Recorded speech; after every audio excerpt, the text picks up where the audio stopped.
Performance budgeting എന്ന് പറയുന്ന പാർട്ടിൽ വരുന്ന difference between traditional budgeting and performance budgeting എന്ന് പറയുന്ന ഒരു പാർട്ടും advantages and disadvantages of performance budgeting എന്ന് പറയുന്ന പാർട്ടും ഇന്നത്തെ ക്ലാസ്സിലൂടെ നമുക്ക് ഡിസ്കസ് ചെയ്യാം. അപ്പോൾ നമുക്ക് ക്ലാസ്സിലേക്ക് പോകാം.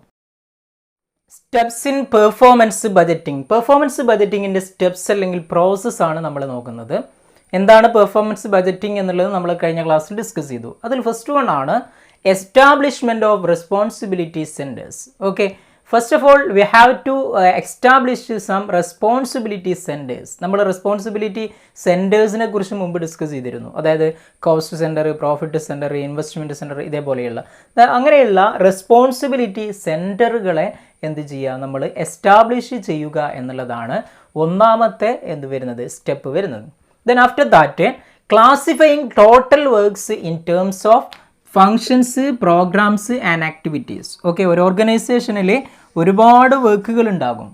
ഈ വർക്കുകളെയൊക്കെ നമ്മൾ എന്ത് ചെയ്യുക, പാർട്സുകളായിട്ട്, ഓരോ ഫങ്ഷൻസുകളായിട്ട് അല്ലെങ്കിൽ ഓരോ ആക്ടിവിറ്റീസ് ആയിട്ട് എന്ത് ചെയ്യുക, ഡിവൈഡ് ചെയ്യുക എന്നുള്ളതാണ് സെക്കൻഡ് സ്റ്റെപ്പ് വരുന്നത്.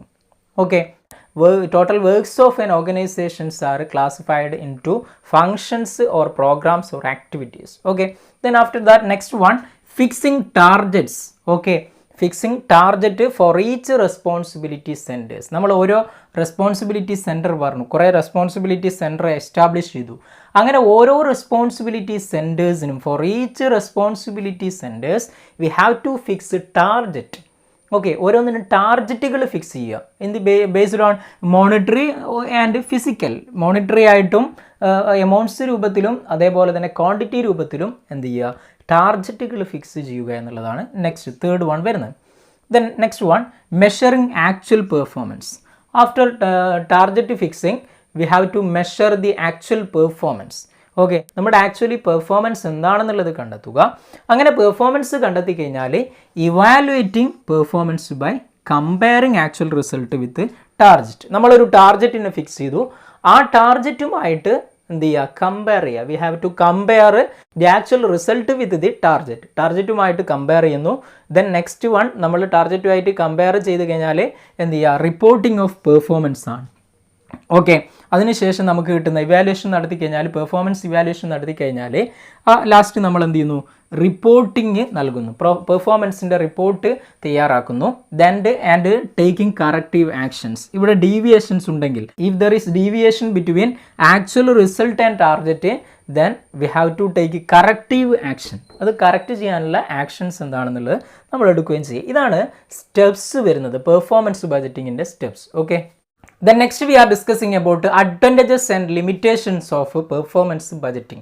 Okay, performance budgeting inde advantages എന്തൊക്കെയാണെന്ന് നോക്കാം. അതിൽ ഫസ്റ്റ് വൺ ആണ് it presents clearly the purpose and objectives for which funds are required. In the case of performance budgeting, okay, that express or presents clearly the purpose or objectives in which funds are allocated or required. Okay, എന്ത് ആവശ്യത്തിന് വേണ്ടിയിട്ടാണ് നമുക്ക് fund വേണ്ടത് എന്നതിനെക്കുറിച്ച് clear ആയിട്ട് എന്ത് ചെയ്യുന്നു, performance budget express ചെയ്യുന്നു, പെർഫോമൻസ് ബജറ്റിങ്ങിൽ എക്സ്പ്രസ് ചെയ്യുന്നു എന്നുള്ളതാണ്.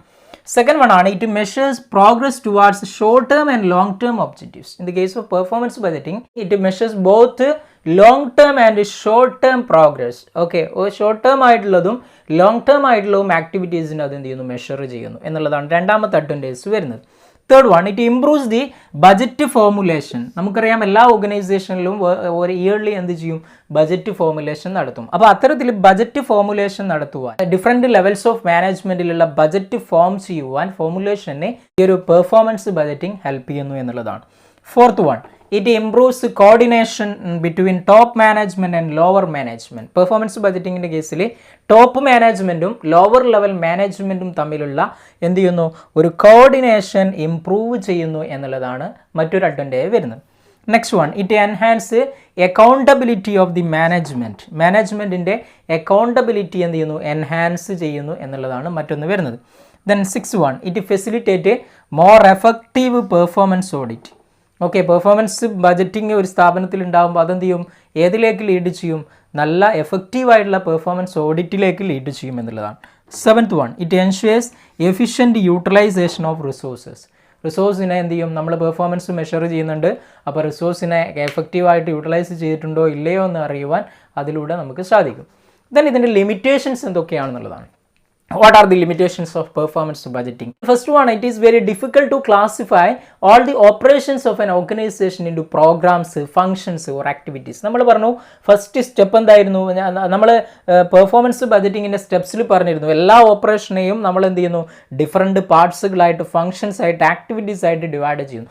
ഈ ഒരു ക്ലാസിഫിക്കേഷൻ എന്ന് പറയുന്നത് ഡിഫിക്കൽട്ട് പ്രോസസ് ആണെന്നുള്ളതാണ് ഒന്നാമത്തെ ലിമിറ്റേഷൻ വരുന്നത്. Then second one ആണ്, it evaluates only quantitative and financial variables of the program. ഒരു പ്രോഗ്രാമിൻ്റെ ഫിനാൻഷ്യൽ ആയിട്ടുള്ളതും ക്വാണ്ടിറ്റേറ്റീവ് ആയിട്ടുള്ള വേരിയബിൾസിനെ മാത്രമേ എന്ത് ചെയ്യുന്നുള്ളൂ ഇവിടെ ഇവാലുവേറ്റ് ചെയ്യുന്നു. That is it lacks qualitative measurement. Qualitative measurement performance മെഷർമെൻറ്റിലൂടെ സാധിക്കുകയില്ല എന്നുള്ളതാണ് മറ്റൊരു ലിമിറ്റേഷൻ വരുന്നത്. Next third one, lack of uniformity in accounting heads. Accounting ഹെഡിൽ ഉണ്ടാകുന്ന ലാക്ക് ഓഫ് യൂണിഫോമിറ്റി, ഓക്കെ, അതായത് ഒരേ രീതിയിൽ ഫോളോ ചെയ്യാത്തത് അക്കൗണ്ടിങ്ങിൽ makes comparison of actual and with standard very difficult. Okay, അതെന്ത് ചെയ്യും, കമ്പാരിസൺ പ്രോസസ്സിന് ബുദ്ധിമുട്ടാക്കും. അതായത് നമ്മളൊരു ടാർഗറ്റ് ഫിക്സ് ചെയ്യുന്നു, ഓക്കെ, ഒരു ഫേമിൻ്റെ ടാർഗറ്റിനെ നമ്മൾ ഫിക്സ് ചെയ്യുന്നു, മറ്റൊരു ഫേമിൻ്റെയും ടാർഗറ്റ് ഫിക്സ് ചെയ്യുന്നു. അപ്പോൾ അത് തമ്മിൽ നമ്മൾ കമ്പയർ ചെയ്യണമെങ്കിൽ അവിടെ അപ്ലൈ ചെയ്യുന്ന അക്കൗണ്ടിങ്ങും ഇവിടെ അപ്ലൈ ചെയ്യുന്ന അക്കൗണ്ടിങ് ഹെഡും തമ്മിൽ മാറ്റങ്ങൾ വരുമ്പോൾ അതെന്താണ്, ഡിഫിക്കൽട്ട് പ്രോസസ്സാണ്. Fourth one, it is useful where evaluation can be done in a precise manor.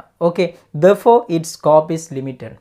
നമുക്ക് ഈ ഒരു പെർഫോമൻസ് ബജറ്റിംഗ് എന്ന് പറയുന്നത് ഒരു സ്ഥാപനത്തിൽ നമ്മൾ അപ്ലൈ ചെയ്യണമെങ്കിൽ അവിടെ ശരിക്ക് ഇവാലുവേഷൻ നടത്തുന്ന, ഒരു കറക്റ്റ് മാനറിൽ ഇവാലുവേഷൻ നടത്തുന്ന ഒരു സ്ഥാപനത്തിൽ മാത്രമേ എന്ത് ചെയ്യാൻ പറ്റും, നമുക്ക് അപ്ലൈ ചെയ്യാൻ സാധിക്കും. അപ്പോൾ അതെന്താണ്, അതിൻ്റെ സ്കോപ്പ് ലിമിറ്റേഷൻ ആണ്. It is useful where evaluation can be done in a precise manners.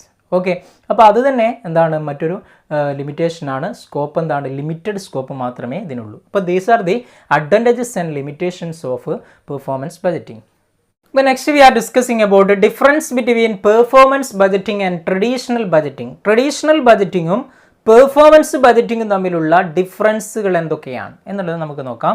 അതിൽ ഫസ്റ്റ് വൺ ആണ്, in the case of traditional budgeting the budgets are prepared based on previous years budgets. Okay, previous ഇയേഴ്സിലുള്ള ബജറ്റിനെ base ചെയ്തുകൊണ്ടാണ് traditional ബജറ്റിങ്ങിൽ എന്ത് ചെയ്യുന്നത്, budget prepare ചെയ്യുന്നത്.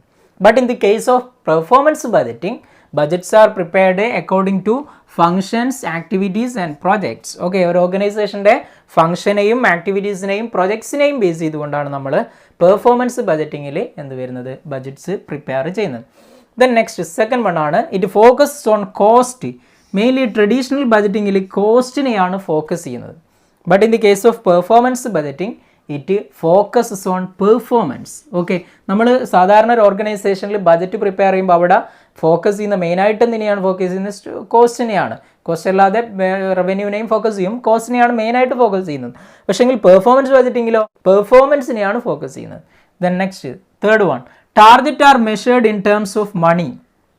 Traditional ബജറ്റിങ്ങിൽ നമ്മൾ ചെയ്യുന്നത് എന്താണ്, മണിയുടെ രൂപത്തിലാണ് ടാർഗറ്റിനെ നമ്മൾ മെഷർ ചെയ്യുന്നത്. എന്നാൽ പെർഫോമൻസ് മെഷർമെൻറ്റിൽ മണിയിലും നമ്മൾ മെഷർ ചെയ്യും, ഫിസിക്കൽ യൂണിറ്റിലും ക്വാണ്ടിറ്റീസിലും മെഷർ ചെയ്യും. Okay, targets are measured both in terms of money as well as physical units. Then next traditional ബജറ്റിങ്ങിൽ decision making flows downwards as well as upward. ഡൗൺവേർഡും അതേപോലെ അപ്വേർഡുമായിട്ട് ഡിസിഷൻ മേക്കിംഗ് വരാം. ദെൻ പെർഫോമൻസ് ബജറ്റിങ്ങിൽ എന്താണ് മെയിനായിട്ട് ഫ്ലോസ് ഡൗൺവേർഡ്സിലേക്കാണ് എന്ത് ചെയ്യുന്നത് വരുന്നത്. അതായത് നമ്മൾ ടോപ്പ് ലെവലിൽ ലോവർ ലെവലിൽ ആ ഒരു ലെവൽസ് ഓഫ് മാനേജ്മെൻറ്റിനെ ബേസ് ചെയ്തുകൊണ്ട് നമ്മൾ ഡൗൺവേർഡും അപ്വേർഡും പറയുന്നത്. ഓക്കെ, അപ്പോൾ these are the difference between performance budgeting and traditional budgeting. Okay, പുതിയൊരു ക്ലാസ്സുമായി നമുക്ക് വീണ്ടും കാണാം. Thank you.